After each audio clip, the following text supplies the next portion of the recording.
You ask Tiger to solve. This deals with linear equations with one unknown. The final result is x equals 2. Let's solve it step by step.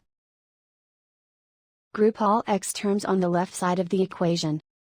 Subtract 2x from both sides. Group like terms. Simplify the arithmetic.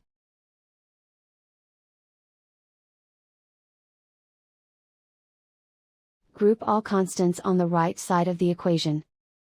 Add 2 to both sides. Simplify the arithmetic.